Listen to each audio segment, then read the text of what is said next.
आजपर्यंत तुम्ही जसं सांगितलं की ज्यांचं प्राबल्य होतं त्यांनी आजपर्यंत काय केलं, तर सत्तेतून पैसा आणि पैशातून सत्ता, सत्तेतून सेवा आणि सेवेतून सत्ता, हे धोरण यांनी न राबवल्यामुळं आज ही परिस्थिती. आता इथं आपल्या भागामध्ये वाहतुकीची एक मेजर समस्या आहे. म्हणजे दाहेरीकडे लोक नको म्हणतात, दुसऱ्या देशात जाणं एक वेळ सोपं आहे, पण सिंहगड रोडने दाहेरीत पोहोचणं म्हणजे थट्टेचा विषय झालेला आहे ॲक्च्युली. हा विषय का आहे आणि ह्याच्यावरती कशा पद्धतीने हा विषय सोडवला जाऊ शकतो? दाहेरीत का नाही झालं? दाहेरीत आज मोठे मोठे बिल्डर आहेत, लाखाच्या वर लोकसंख्या गेली, पण इथले रस्तेच विकसित केले नाही. एक 28 वर्ष रस्ता होत नाही म्हणून मिसिंग लिंक जे पर्याय रस्ते ते डेव्हलपच केले नाही, त्याच्याकडे लक्षच दिलं नाही. गल्लीपासून दिल्लीपर्यंत सत्ता होती, पण ती सत्ता ही जनतेसाठी राबवायची होती.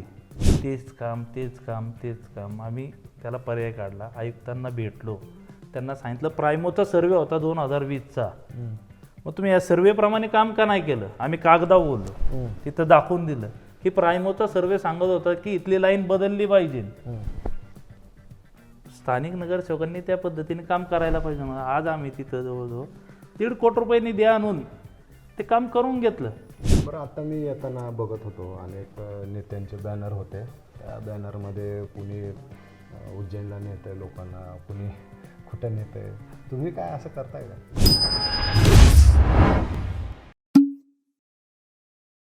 नमस्कार, मी दीपक पाठक आणि तुम्ही पाहत आहात आझाद मराठी. पुणे महानगरपालिकेच्या निवडणुकीच्या अनुषंगानं आपण एक विशेष सिरीज सुरू केलेली आहे आणि या माध्यमातून आपण वेगवेगळ्या पक्षातील जे उमेदवार इच्छुक आहेत निवडणूक लढवण्यासाठी, तर त्यांच्याशी आपण संवाद साधतोय.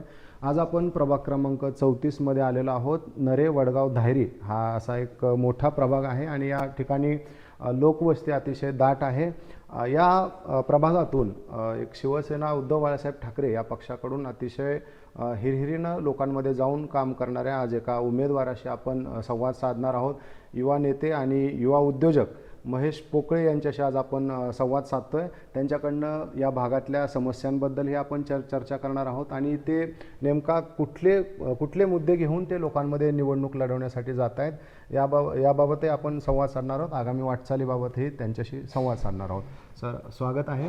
नमस्कार. जसं मी सांगितलं की हा अतिशय दाट लोकवस्तीचा भाग आहे, तर मला सुरुवातीला आपल्या कौटुंबिक पार्श्वभूमीपासून आपल्याला करायची आहे आणि मग आपण या ठिकाणची लोकवस्ती, या ठिकाणच्या समस्या, या सगळ्याबाबतच आपण बोलणार आहोत. तर तुमच्या कुटुंबाची थोडक्यात पार्श्वभूमी सांगा, तुमच्याबद्दलही सांगा. थोडक्यात सांगायचं म्हणलं तर शेतकरी कुटुंबातनं मी येतो. माझे वडील साधारणतः 75 ते 80च्या दरम्यान सेंट्रिक कॉन्ट्रॅक्टर होते. त्यांनी दुबईचा प्रवास केला त्या काळात. ते 71 पासूनचे जुने शिवसैनिक आहेत आणि त्यांचंच ते बाळकडू आज माझ्याकडे आहे आणि तसाच माझा प्रवास चालू आहे. बरं, आता जसं मी सांगितलं की हा अतिशय लोकवस्ती भरपूर आहे या ठिकाणी आणि गेल्या काही वर्षात तर खूपच या भागामध्ये लोकवस्ती वाढली आहे. तर तुम्ही प्रभाग क्रमांक 34मधूनच का निवडणूक लढवण्याचं ठरवलं आहे? या भागाशी तुमचं नातं कसं आहे? जुना प्रभाग क्रमांक 33 दाहेरी वडगाव असा होता. तर मी 2017 साली महापालिकेचे या भागातनं इलेक्शन लढवले. तेव्हा प्रामुख्याने या भागातील बऱ्याच समस्या डोळ्यासमोर होत्या. एक युवक म्हणून भागातला पाण्याचा जो दृष्टिकोन होता तो वेगळा होता, विकासाच्या दृष्टिकोनात नव्हता. पण आत्ताचं चित्र आणि तेव्हाचं चित्र पाहिलं तर ह्या 10 वर्षात आहे तीच परिस्थिती आहे. त्यामुळं आपण ठरवलं की या भागावरती काम केलं पाहिजे. इथल्या समस्या लोकांच्या प्रशासनाच्या दरबारी मांडल्या पाहिजेत, त्या सोडवल्या गेल्या, या पद्धतीने आपण काम करत आलो. जसं आता तुम्ही तुमच्या भागाशी नातं सांगितलं तसं तुमच्या पक्षाशी देखील तुमचं एक जुनं नातं आहे आणि तुम्ही सांगितलं की वडिलांचा शिवसेनेशी संबंध होता, पण तुम्ही कसं या प्रवाहात आला किंवा तुम्हाला कधी असं वाटलं की राजकारणात आपण करू शकतो काहीतरी शिवसेनेच्या माध्यमातून? शिवसेनेच्या माध्यमातून म्हणजे घरात त्या पद्धतीचं वातावरण राहायचं, एक सामाजिक बांधिलकी आणि एक आवड, समाजाप्रती एक आवड की काही चुकीच्या गोष्टींवरती आपण बोललं पाहिजे, व्यक्त झालं पाहिजे, चांगल्या गोष्टी समाजात घडल्या पाहिजेत. त्या आमचं गणेशनगर मित्रमंडळ आहे, नवरात्र उत्सव 30 वर्ष आलं, त्या मंडळाच्या एक कार्यकर्ता असल्यामुळं सगळी समाजाची एक जाणीव होती की काही गोष्टी केल्या पाहिजेत, पुढं आलं पाहिजे, त्या दृष्टिकोनातून सुरुवात झाली आमची. विनायक निमन जे होते, स्वर्गीय विनायक निमन, तर त्यांच्याशी तुमचे अतिशय घनिष्ठ असे संबंध होते. आबा कसं काम करायचे? सामान्य कार्यकर्त्याला न्याय देणारे आबा होते. आबांचं कर्तृत्व हे हिमालय एवढं होतं. म्हणजे ते व्यवसायात असू द्या, राजकारणात असू द्या, सामाजिक कार्यात असू द्या, त्यांचा एक छबी होती. म्हणजे ते आजचा 18 वर्षाचा युवक ज्या पद्धतीने काम करतो त्या पद्धतीने आबा काम करायचं. त्यांचा कार्यकर्त्यांवर विश्वास वेगळ्या पद्धतीने असायचा. सामाजिक दृष्टिकोन पण त्यांचा त्याच पद्धतीने, की जास्त समाजावर काम करण्याच्या याच्यावर आबांत असायचं. आता तुमच्या बोलताना काही समस्यांचा उल्लेख आला या प्रभागातल्या, तर तुम्हाला अशा कुठल्या प्रामुख्यानं मेजर समस्या वाटत आहेत, की किंवा ज्या समस्या पाहून तुम्हाला खूपच अस्वस्थ होता, अशा कुठल्या समस्या? कसं आहे, धायरी गावचा 98 साली महापालिकेत समावेश झाला. 2002ला पहिली इलेक्शन झाली. आज पाहिलं तर 28 वर्षात पुणे शहरात सगळ्यात जवळचा भाग असेल तो सिंगल रोडचा धायरी भाग होता. आपण ज्या पद्धतीने त्या भागाचा विकास व्हायला पाहिजे होता तो विकास झालेला नाही. आज आपण बानेर बालेवाडीचं उदाहरण देतो, पण धायरी असा भाग होता की ज्याच्यातनं दळणवळण सोपं होतं. पुणे मुंबई, पुणे सातारा, 4 पर्यटन स्थळ आहेत. सिंहगड असू द्या, राजगड असू द्या, तुम्ही खडकवासला धरण असू द्या, पानशेत असू द्या, बरं एवढं सगळी भौगोलिक परिस्थिती चांगल्या असताना विजन न ठेवल्यामुळे ही आज परिस्थिती उद्भवली. आता आपण जर बघितलं तिथं राष्ट्रवादीचं प्राबल्य होतं, परत मनसेच्या नगरसेविका होत्या, प्लस आता भाजपचं गेल्या 5 वर्षामध्ये या ठिकाणी मोठ्या प्रमाणावरती वाढ झालेली आपण पाहतोय. आता एवढ्या सगळ्या पक्षांकडं आणि या भागातले नेते अतिशय मातब्बर असे नेते आहेत. हे सगळं असूनही म्हणजे समस्या का सुटलेल्या नाही? आजपर्यंत तुम्ही जसं सांगितलं की ज्यांचं प्राबल्य होतं त्यांनी आजपर्यंत काय केलं, तर सत्तेतून पैसा आणि पैशातून सत्ता, सत्तेतून सेवा आणि सेवेतून सत्ता, हे धोरण यांनी न राबवल्यामुळं आज ही परिस्थिती. आपण पाहू शकता, म्हणजे रस्त्याचा प्रश्न असू द्या, DP मधले विषय असू द्या, पाणी पुरवठ्याचा विषय असू द्या, यांना कोणतेच प्रश्न प्रामुख्याने सोडवता आलेले नाहीये. वाढती लोकसंख्या विचारात घेऊन त्यांनी ज्या गोष्टींवर काम करायला पाहिजे नव्हतं त्या गोष्टी झालेल्या नाहीयेत. आता आम्ही पुणे शहरामध्ये सगळीकडे फिरतोय, अनेकांशी बोलतोय, मुलाखती सुरू आहेत, लोकांशी सुद्धा थेट बोलतोय. तर लोकांचं एक मेजर तक्रार नगरसेवकांबाबतची अशी आहे की नगरसेवक असतानाही संपर्कात नव्हते, आणि ज्या वेळेपासून प्रशासक राज आले अगदी कोरोना काळानंतर, तर तेव्हापासूनही नगरसेवक संपर्कात नसल्याचं चित्र आहे. आपल्या भागामध्ये काय परिस्थिती आहे, लोक काय बोलत आहेत?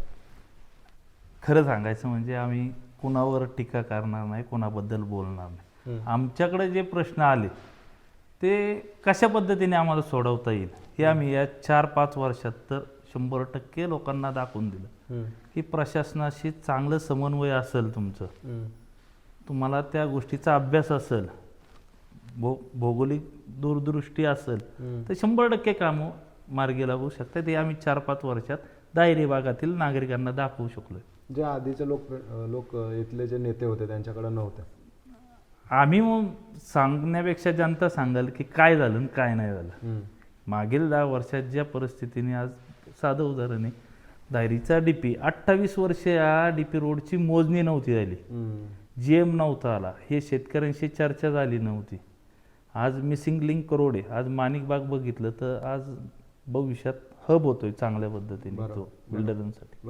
मग धायरीत का नाही झालं? धायरीत आज मोठे मोठे बिल्डर आहेत, लाखाच्या वर लोकसंख्या गेली, पण इथले रस्तेच विकसित केले नाही. एक 28 वर्ष रस्ता होत नाही म्हणून मिसिंग लिंक जे पर्याय रस्ते ते डेव्हलपच केले नाही, त्याच्याकडे लक्षच दिलं नाही. गल्लीपासून दिल्लीपर्यंत सत्ता होती, पण ती सत्ता ही जनतेसाठी राबवायची होती. ती राबवली गेली का नाही आपण पाहतोय चित्र. आणि आपण ह्या दोन्ही प्रोजेक्ट्सवरती आपण बोलूच, पण मी लोकांशी चर्चा करताना किंवा आम्ही सोशल मीडियावर वगैरे तुमचा पोस्ट पाहत असतो, तर मला एक गोष्ट चांगल्या पद्धतीनं म्हणजे तुमच्याबद्दल एक सकारात्मक गोष्ट जाणवली की जे विद्यमान नगरसेवक असतील किंवा माजी नगरसेवक असतील, या भागातले नेते असतील, त्यांना जे गोष्टी जमत नाहीत त्या गोष्टी तुम्ही शक्य करून दाखवल्यात. म्हणजे प्रशासनाशी समन्वय असू द्यात किंवा प्रशासनाकडनं एखादं काम पाठीमागं लागून करून घेणं असू द्यात, हे कसं शक्य होतं? कारण शिवसेनेचा नेता म्हणजे आपण एक आपल्यापुढं अशी इमेज आहे की थेट कानाखाली जाळ वगैरे, परंतु तुम्ही तसं न करता तुम्हाला हे कसं शक्य होतं? कसं आलं, कार्यकर्ता म्हणून काम करताना भागाची पूर्ण जाणीव आहे आणि अधिकाऱ्यांशी चांगला समन्वय साधून प्रश्न कसा सोडवला गेला पाहिजे, तिथं काय गोष्टी मांडल्या पाहिजेत, अभ्यास आहे त्यावरचा, त्या ह्या गोष्टींमुळे सगळ्या गोष्टी साध्य झाल्यात. आता एक उदाहरण सांगायचं म्हणलं तर दायरीला आमच्या इथं शिव मेडिकलच्या भागात कंटिन्यू ड्रेनेज लाईन पाणी व्हायचं. बऱ्याच जणांनी त्या गोष्टींच्या बाबतीत नुसतं डागडुजी करायची, मशीन बोलवायची, तेच काम तेच काम तेच काम. आम्ही त्याला पर्याय काढला, आयुक्तांना भेटलो, त्यांना सांगितलं प्रायमोचा सर्वे होता 2020चा, मग तुम्ही या सर्वेप्रमाणे काम का नाही केलं? आम्ही कागदावर बोललो, तिथं दाखवून दिलं की प्रायमोचा सर्वे सांगत होता की इथली लाईन बदलली पाहिजे. स्थानिक नगरसेवकांनी त्या पद्धतीने काम करायला पाहिजे. आज आम्ही तिथं जवळजवळ 1.5 कोटी रुपयांनी द्या आणून ते काम करून घेतलं सत्तेत नसताना आणि हे दाखवून दिलं लोकांना. दाखवून दिलं आम्ही की तुमच्या कामात प्रामाणिकपणा असेल, दूरदृष्टी असेल तर प्रशासन 100% सहकार्य करतं. त्याचं उदाहरण ते. असे तुम्हाला आणखी काही उदाहरणं सांगता येतील का? असंच उदाहरण सांगायचं म्हणजे कोरोना काळातलं लायगुडे हॉस्पिटल. परिस्थिती खूप बिकट होती, पण आम्ही प्रशासनाकडे समन्वय साधून साधं हॉस्पिटल जिथं फक्त उपाययोजना केल्या जात होत्या, जनरल उपाययोजना, ते हॉस्पिटल धूळखात पडलं होतं. 18,000 स्क्वेअर फूटचं एवढं मोठं महापालिका प्रशासनाचं हॉस्पिटल आहे, ते धूळखात पडलं होतं. आम्ही कोरोना काळात त्या ठिकाणी पाठपुरावा करून 50 बेड आणले. 50 बेड आणून बऱ्यापैकी 17,000 लोकांनी तिथं सहभाग घेतला. विशेष म्हणजे एक पण देत नाही.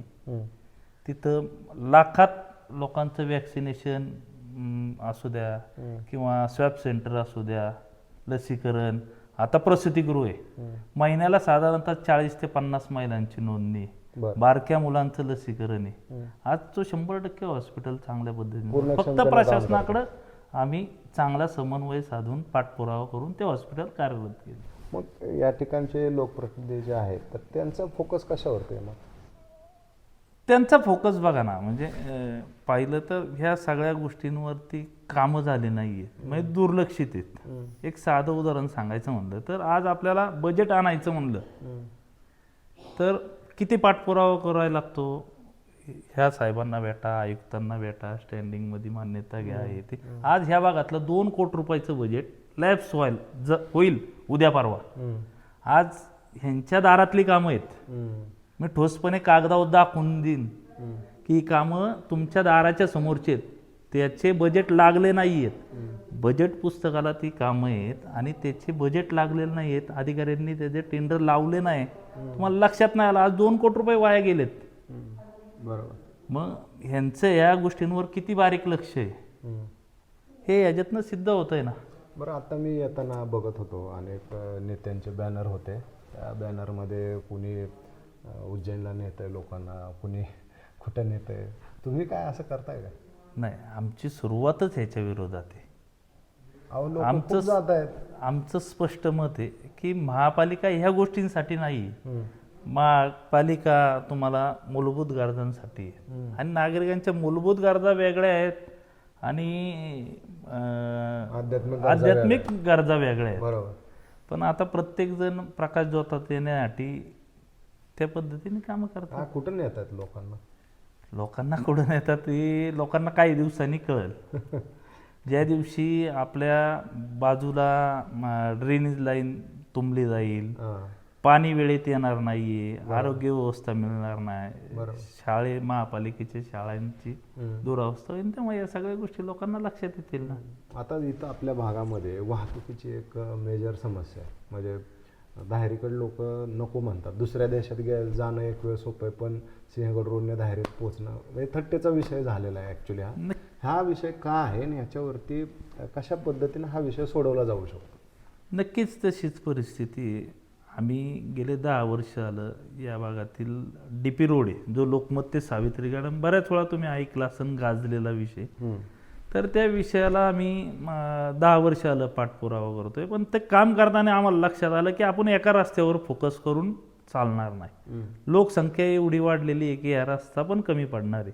तर आत्ता आम्ही काय केलं, पालकमंत्री सुप्रियाताई खासदार या भागाच्या सुप्रियाताई त्यांना व्हिजिट केली, आयुक्तांनी व्हिजिट केली. आम्ही दाखवून दिलं त्यांना की हा रस्ता तर महत्त्वाचा आहे, पण ह्याच्याबरोबर जे मिसिंग लिंक रोड आहेत, जे DPला एका भागाला दुसऱ्या भागाला जोडणारे जे DP रोड आहेत ते विकसित करायला लागतील आपल्याला.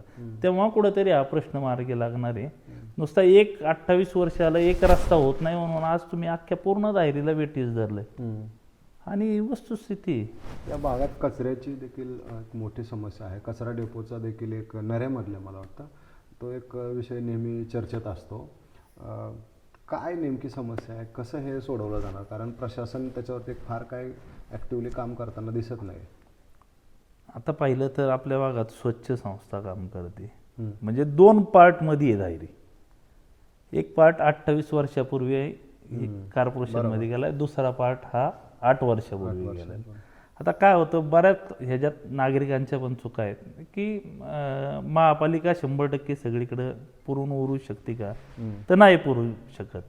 आज कचऱ्याचा प्रश्न एवढा चॅलेंजिंग झाला आहे, तेवढी लोकसंख्या पण नाही, लोक पण नाही आहेत ना महापालिकेकडं की त्या एवढ्या मोठ्या एरियाला न्याय देऊ शकतात. आज साधारणतः माझ्या मते काहीतरी 32 का 35 लोक आहेत आणि लोकसंख्या असन 1.5 लाख. तर त्याला स्वच्छ संस्थेच्या माध्यमातून महापालिका काम करते.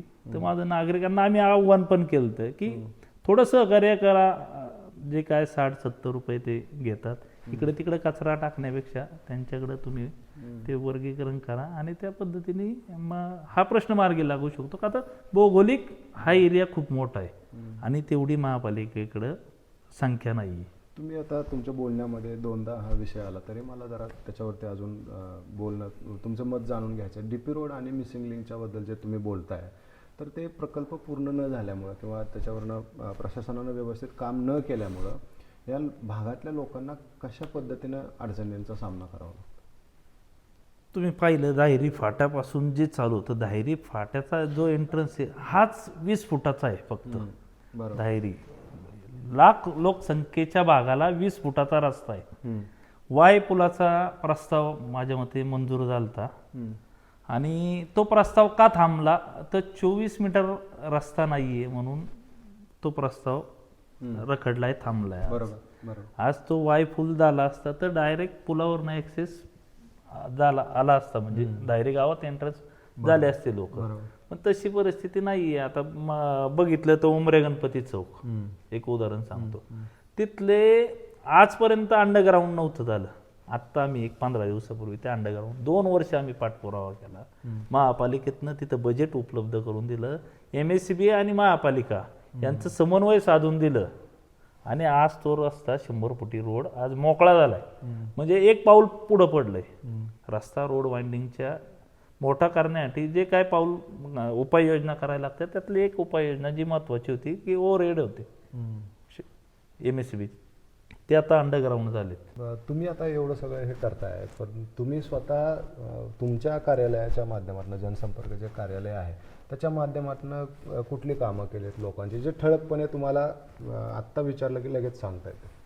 पटेल साहेब, 2 विषय आहेत. प्रशासकीय कामं पण आहेत आणि महापालिकेची पण कामं आहेत. प्रशासकीय कामं सांगायचं झालं तर आमच्याकडं आधार कार्डचं काम गेले 15 वर्ष आलं मी करतो. बरं. जवळजवळ रेशन कार्ड असू द्या, महापालिकेची शहरी गरीब योजना असू द्या, RTचे ॲडमिशन असू द्या किंवा महात्मा फुले योजनेतनं लोकांना लाभ द्यायचा, अशी बरीच कामं आपल्या ऑफिसच्या माध्यमातून होत असतात आणि वर्षानुवर्षे ती चालू आहेत. प्रशासकीय बघितलं तर आता क्षेत्रीय कार्यालयाच्या माध्यमातून 5 लाख रुपयाचा भागात निधी उपलब्ध होतो. त्यातनं तुम्ही रस्त्याचं डांबरीकरण करू शकता, फुटपाथ करू शकता, रेलिंग्स करू शकता, सिमेंट कॉन्क्रीटचे रस्ते करू शकता, टॉयलेट्स, बाथरूम, लाईट्स, ह्या गोष्टी आज आम्ही महापालिकेच्या माध्यमातून नागरिकांच्या सहभागातून ह्या गोष्टी केल्यात ना आमच्या भागात. आम्ही पहिल्यांदा 28 वर्षात पहिल्यांदा असं ऐकण्यात आलं असन की नागरिक सहभागातून एक निधी असतो आणि तो त्या नागरिकाच्या नावाने फॉर्म भरला जातो आणि तो त्या भागात काम केलं जातं. हे पहिल्यांदा माझ्या मते ओके, बरं. लोकांना दिसलं पाहायला असेल, मिळतंय. बरं. पाहायला मिळतंय. बरं.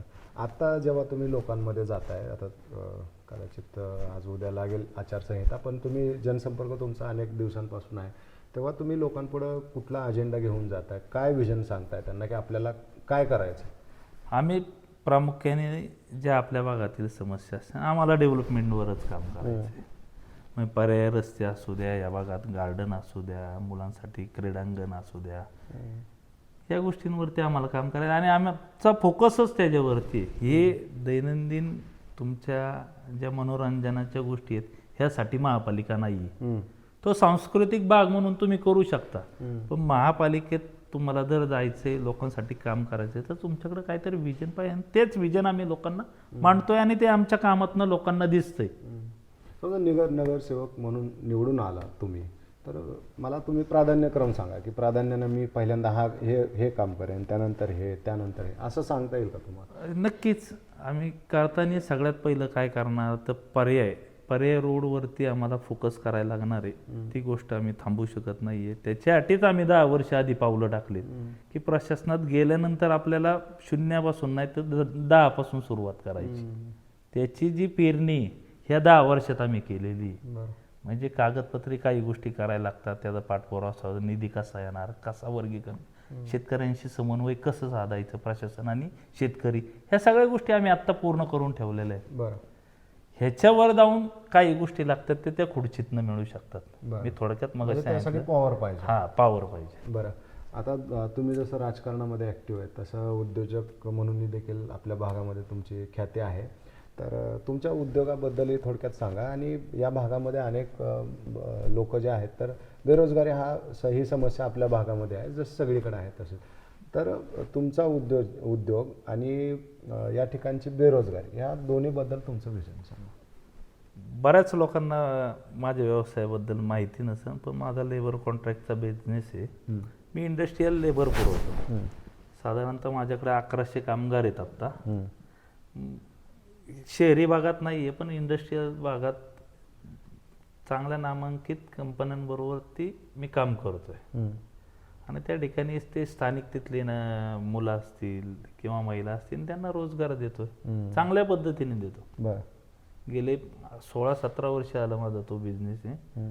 आणि त्या बिझनेसच्या माध्यमातून एक सामाजिक बांधिलकी पण जपतोय आणि व्यवसाय पण करतोय. असे दोन्हींचे चांगले करतोय. काय आता सध्या काय शेड्यूल आहे दिवसभराचं, सकाळपासून संध्याकाळपर्यंत? आता पाहिलं तर तसं व्यवसायाचा माझा सेटअप बऱ्यापैकी रेडी. त्याचं शेड्यूल लागलेलं असतं. महिन्याचे पहिले 1 ते 5 हे पेमेंटच्या तारखा असतात, बिलिंगच्या तारखा असतात. एवढंच मला लक्ष द्यायला लागतं. माझे सहकारी चांगल्या पद्धतीने विश्वासाचे आहेत आणि ह्या गोष्टींकडे मी थोडंसं म्हणजे जबाबदारी वाटून दिलेली आहे माझ्या सहकाऱ्यांना आणि ते त्या पद्धतीने करतात. मला सामाजिक आवड आहे आणि गेले 4-5 वर्षाला माझा फोकस पूर्ण सामाजिक दृष्टिकोनातून समाजावरच आहे. ते महत्त्वाचं काम आहे. आता अशी चर्चा आहे की अनेकांना पक्षात घेत आहेत, बाहेर सोडतायत, काहींचे तिकीट कापले जाणार आहे अशी चर्चा आहे. मुख्यतः भाजपकडनं अशा पद्धतीचं सुरू आहे. काय तुम्हाला पक्षाकडनं ऑफर वगैरे काय आली का भाजपकडून? पक्षाकडनं असं काय ऑफर आहे ना, एवढा मोठा मी नेता नाही आहे किंवा तेवढी त्या पद्धतीचं हे पण नाही आहे. पण कामाच्या याच्यावरती जर पाहिलं तर नक्कीच ज्या 8-10 वर्षात आम्ही जे काम उभं केलंय हे सिंह रोड भागातील, फक्त दायरीतील नाही, पूर्ण सिंह रोड भागातील नागरिक सांगतील की विरोधकांनी ह्या पद्धतीने काम करायचं असतं. हे आम्ही प्रकर्षाने जाणून दिलं आणि त्या कामाच्या बेसवरती होतील भविष्यात ज्या गोष्टी होणार आहेत त्या होतील असं आम्हाला वाटतं. बरं. आता हे कामाच्या, राजकारणाच्या पलीकडे तुमचं कुटुंब आहे. कुटुंबाची कशी तुम्हाला या सगळ्यामध्ये साथ मिळते? खरं सांगायचं तर माझ्या घरातल्या वडिलांनंतर, म्हणजे वडिलांचा जो 80 नंतरच त्यांनी राजकारणात काय लक्ष दिलेलं नाही आहे. पण सामान्य कुटुंब आहे. एक भाऊ आहे, अर्थमोर्सचा बिझनेस आहे, त्यांचा चांगल्या पद्धतीने मोठा सेटअप आहे. पण ते व्यावसायिक म्हणून त्यात ते आता मला एक समाजाची आवड आहे, घरातल्यांचा बऱ्याच ठिकाणी विरोध असतो की काय करायचं आपल्याला ह्या गोष्टी, आपलं कुटुंब बारीक आहे, लोक तेवढं सहकार्य करणार का, हे गोष्टी करण्यापेक्षा तू व्यवसायाकडे लक्ष दे, हा खर्च इथं करण्यापेक्षा स्वतःवरती कर, फॅमिली कर, सगळ्या गोष्टी होत असतात. पण एक आवड असते मनुष्यात, काही गोष्टींची जी गट असतात म्हणतात त्या पद्धतीचं जिद्द आहे हा जिद्द आहे, मला आवड आहे मुळात. बरं.